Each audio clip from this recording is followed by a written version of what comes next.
Достар, бүгін біз сіздермен осындай өте жұмсақ, иілгіш болып шығатын, бір жасағаннан шығатын бисквит жасайтын боламыз. Ең алдымен құрғақ ыдысымызға 10 жұмыртқамызды шағып аламыз. Бұл бисквитте ешқандай жұмыртқаның ағы мен сарысын бөліп жатпайсыз, барлығын бірден салып, және де 10 жұмыртқаға 10 ас қасық қантымызды бөліп салып отырып араластыратын боламыз. Міне араластырып болдым. Енді ұнымызға 10 ас қасық ұнымызға бір қасық разрыхлитель, яғни қамыр қопсытқышты қосып, жақсылап араластырып аламыз, және де електен өткізе отырып, массамызға салып араластырамыз.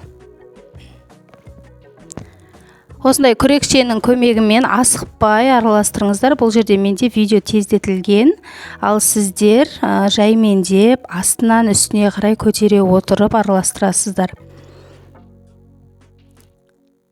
Ескерте кететін жай, жұмыртқа мен қантымызды ақ түсі өзгергенше, көтерілгенше миксерлейтін боласыздар.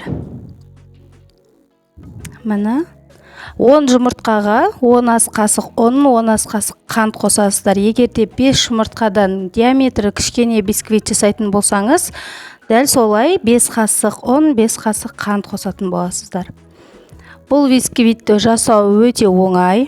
Достар, егер видео ұнаса, менің каналыма тіркеліп, лайк басып, комментарий жазып кетіңіздер.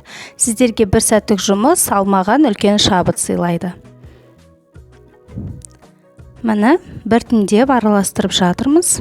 Осылай асықпай, мейлінше ұн қалдырмай араластырғандарыңыз жақсы.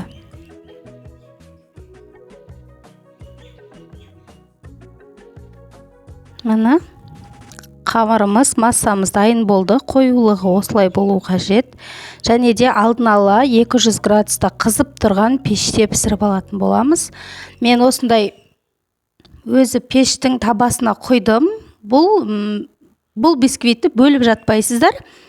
Кесіп алып, қатпарлатып, өзіңіз жасай бересіз қалаған диаметрде.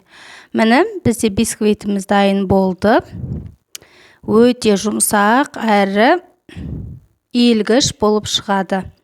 Жасап көріңіздер. Ешқандай көтерілмей қалады деп қорықпайсыздар. Өте жақсы болып шығады. Сау болыңыздар, менің каналыма тіркелуді ұмытпаңыздар. Келесі видеоларды осы сілтемелер арқылы көре аласыздар.